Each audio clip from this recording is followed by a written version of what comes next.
Kahapon kaming dalawang magpinsan ay nasa dalawang bansa, Netherlands and Belgium boundary.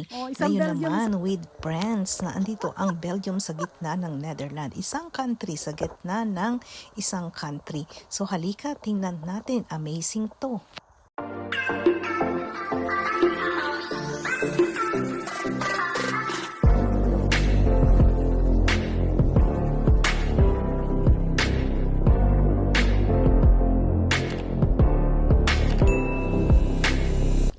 Yes, after going to At the roundabout, take the second exit. and Belgium, ayan, nabasa ko na meron 100 meters. Belgium At the roundabout, take the second exit. here in Bar-Lenassau and Bar-le-Hertog. Yun naman ang part ng Belgium. Bar-Lenassau is the part of the Netherlands and Bar-le-Hertog is the part of Belgium. And we are entering Bar-Lenassau, so we still here in the Netherlands. So I'm so excited talaga makita ang bansa sa loob ng ang Belgium sa loob ng Netherlands. It's so amazing, right, diba? Na merong bansa sa loob ng isang bansa. Kaya halika titingnan natin. I'm so excited, and this is their city center actually. Yeah. At ngayon ay hapon na, palubog na ang araw, kaya sarado na lahat ng mga tindahan. Kami na lang ata ang tao dito sa daan, no? Diba? Parang antay-tahimik naman dito, sobra. Look, they all closed na. Kami na lang. Hanapin natin ang mga bansa ng Belgium sa loob ng the Netherlands. So, tingnan natin kung nasaan sila. Ayan, drive tayo through the city center of Bar-Lenassau. So, pag nakita natin yung Belgium, iyon naman ay Bar-le-Hertog. O, diba? So, tingnan natin. Talasan natin ang ating mga mata kasi may sign daw yun. So, pag nakita natin yun, bababa tayo at titingnan natin ang iba-ibang parte ng Belgium sa loob ng Netherlands. Look, ang ganda-ganda na ng araw, palubog na, wala na palang araw. Ayan, papalubog na, tahimik na. At it's the time actually yung mga tao kumakain. Hapon, ay pulang-pula yung araw, oh. Tingnan nyo, oh, grabe. Ayun, parang may sunog dun sa lugar na yon. Namumula yung pupuntahan namin. Ayan, biglang ang liwaliwanag. Ano pa yan? Ang ganda. Wow, that's the sunset. Ang ganda naman. Dito kami inabutan ng sunset. Ganda ng sunset niya, oh. Ganda naman. Grabe. Nakaka-inlove. Pero hindi pa rin namin nakikita ang Bar-le-Hertog. So, tingnan natin. O baka nandun na kami din sa Bar-le-Hertog. Hindi lang namin alam na nasa loob kami ng ibang bansa na pala. Nasa Belgium na pala kami. Wala na kami sa Netherlands. So, tingnan natin. Yes, this is our first sign, Netherlands and Belgium. So, nakita nyo, yung bahay na yon ay sa Netherlands at dito naman ay sa Belgium sa kanan. So, ito yung una naming nakita na mark. At maraming mark na ganyan dito. So, kaya titingnan natin, halika, punta pa tayo sa ibang places na merong ganyan. So we are driving now actually at yung right side daw namin ay Belgium and left side namin at Netherlands. O diba amazing? Nagda-drive ka, so si Ronald siya ang driver, so siya yung nasa Belgium, ako nasa Netherlands. And this is another sign again, as you see, that house again is from Netherlands and this one is from Belgium. Yung kapitbahay mo, Belgium agad. Ang galing naman. O diba? Ang galing-galing dito o. Look, yung sasakyan nakaparada yung harapan sa Belgium at kabila ay Netherlands. O, diba? And look at that house. O, magkabila, and then Netherlands and Belgium. So, kaya tingnan natin ang iba-iba pa. O, yung parking. We're here by the parking actually. At yung parking din ay kalahati ng parking ay part ng Belgium and kalahati ng parking ay part ng Netherlands. Ayan yung puno doon, yung gubat, half of doon, ayun, magto-toilet doon si Banchoten. So ngayon nakaapak siya ata sa Netherlands, yung pinya nasa Belgium. O diba? Ayan, Netherlands and Belgium. O sa parking, nahati siya. Ang galing talaga, oh, amazing. This place is amazing. I love it. parking Netherlands and Belgium. So look, at pupunta kami ngayon sa yan, no? Papunta kami dito sa isang tindahan. Yeah, kasi dito yung isang tindahan naman, Seaman daw, ay mahahati sa dalawa. Tingnan natin kung totoo ito. Isang tindahan na dalawang bansa ang nagmamay-ari. Ano ba yan? Ang galing-galing. Super naman, nakaka-amaze, diba? So, ayan nga. Wow, ayan. Dito kami from the parking. We park our car there. So, I think sa Belgium namin ipinark ang aming car. So, now we are here. Oh, look at this. This shop divide to two, Netherlands and Belgium. So, kalahati ng kanyang shop ay Netherlands at Belgium. Ayan o. Ito sa kalsada magmula, mahahati yung tindahan. O look, dalawa sila. Isang Netherlands and Belgium. O, diba? So, piti lang, nakasarado yung tindahan. Hindi namin mapapasok tong tindahan na to ngayon. Nakapag-shopping sana kami sa Netherlands at magbabayad kami sa Belgium. Or nag-shopping sa Netherlands na magbayad ka sa Belgium. O, diba? Ang galing kasi hindi natin alam po nasa ng cashier nila. Sa Belgium ba o sa Netherlands. So, makita nyo yung mark for 1/4 of the store is Netherlands and 1/4 is Belgium. So, it's amazing. Nakaka-amaze. O, diba? Ang galing. So, ngayon, nasa na tayo? Nakakalito. Hindi mo na alam kung nasaan ka. Si Banchote, Netherlands at Belgium. So, ngayon, papunta na tayo sa Netherlands again ba?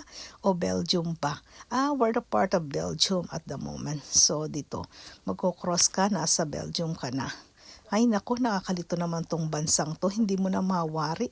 Pag-apak mo ng isa, nasa Belgium ka. Pag-apak mo sa kabila, nasa Netherlands ka. So kaya tingnan natin. Si Banchotan, nasa Belgium na siya. So, ayan, naglalakad siya ng Belgium. At nandito pa ako sa Netherlands. Diyos ko, iniwanan na ako. Ano ba yan? Naiwanan na kami dito sa Netherlands. Ba't pupunta na kami ngayon sa Belgium? Lalakarin namin. At may mga titingnan kami dito kasi dito may bahay naman daw. Na ang bahay ay pag lumabas ka, kalahati ng paa mo nasa Holland at kalahati na nasa Belgium. At eto na nga yun. Wow, tinan mo yung truck, nasa Netherlands at Belgium na hati. So, this is the house. Look at this. So, tinan mo yung may-ari ng bahay. Pag lumabas siya, kalahati ng pinto niya nasa Netherlands at kalahati ng pinto niya nasa Belgium. Kaya pag nag-step siya, kalahati nasa Belgium at kalahati nasa Netherlands. At actually, kanyang living room siguro nasa Netherlands. Baka ang kitchen niya nasa Belgium. O, diba? O nasa Belgium o Netherlands, vice versa. Whatever.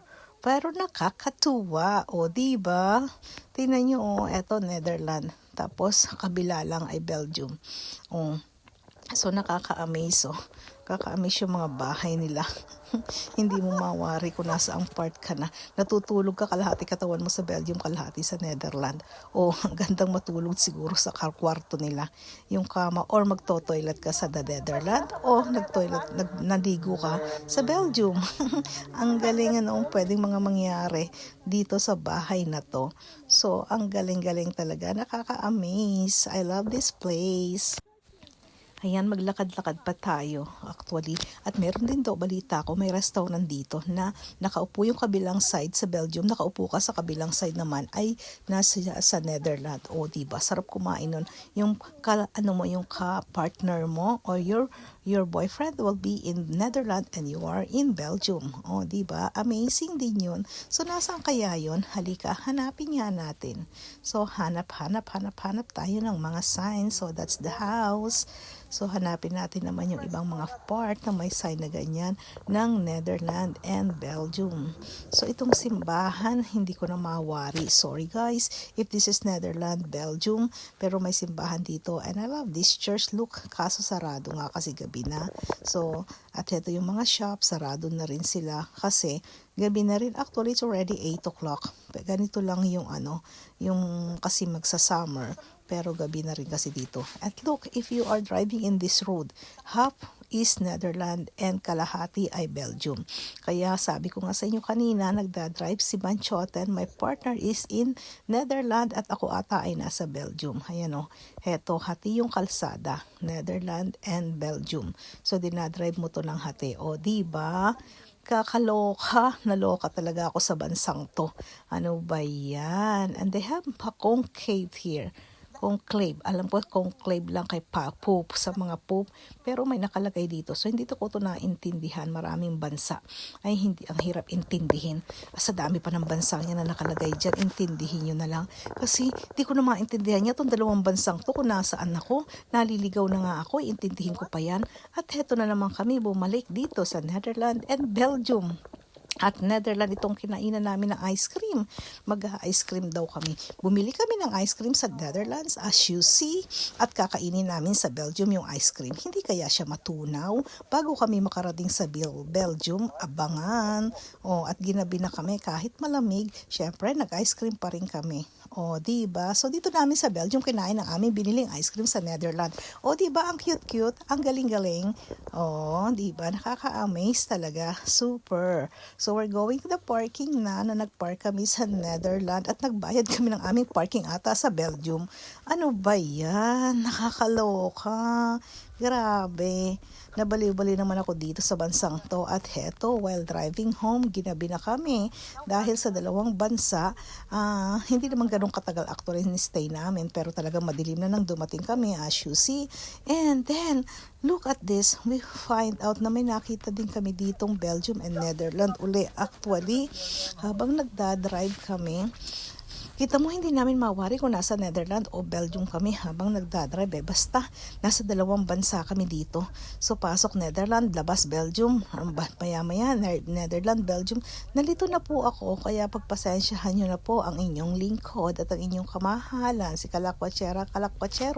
Sa Kakalakwatsa, ngayon lang, first time lang na nalito ako. Ay grabe, hindi ko na maintindihan kung nasa ang bansa kami. Kalahati ay magkahiwalay kami. Siya ay nasa Netherlands at ako ay nasa Belgium. At yung mga kasama rin namin ay nagkahiwa-hiwalay na ata kami dito sa upuan. Dahil while driving, nandun siya sa kabila, yung mga nasa left ay nasa Netherlands at ang kabila naman ay nasa Belgium.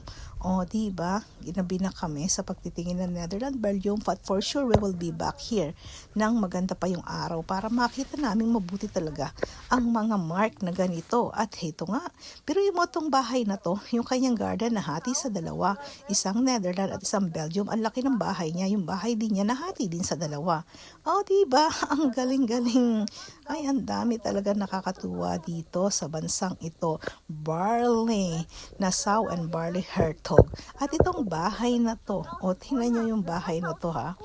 Kita nyo, amazing, hati din siya. Yung sala niya, siguro nanonood siya ng TV sa Netherlands ang TV niya. At Belgium siya nakaupo. Diba? Ang galing. Nanonood ka, nasa Belgium yung pinanonood mo habang nasa Netherlands ka. Saan ka pa? Dito lang yon sa bansang to.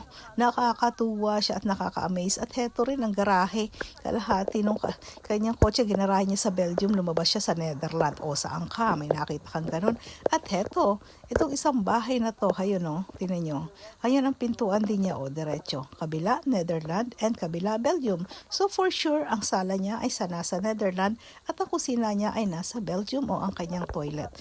Diba? Ang galing-galing. Nako, naloka talaga ako sa bansang to, sa galing. Ay, salamat. At pauwi na kami sa Netherlands. Ay, Netherlands na ba? So, this is, nako, nandito pa rin kami ata. Hindi ko mawari kung Netherlands o Belgium na kami.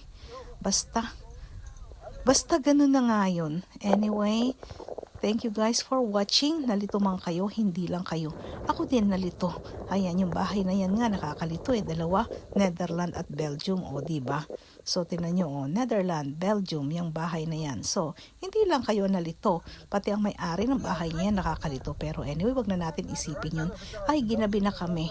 Kaya uuwi na kami ang Kalakwatsero at Kalakwatsero ninyo. Babalik na sa the Netherlands. For sure, Netherlands na kami. Kahit ngayon, nagdadrive daw kami, half Belgium, half Netherlands. But pauwi na rin kami sa Netherlands. So, bye for now. Nakakalitong bansa. Salamat.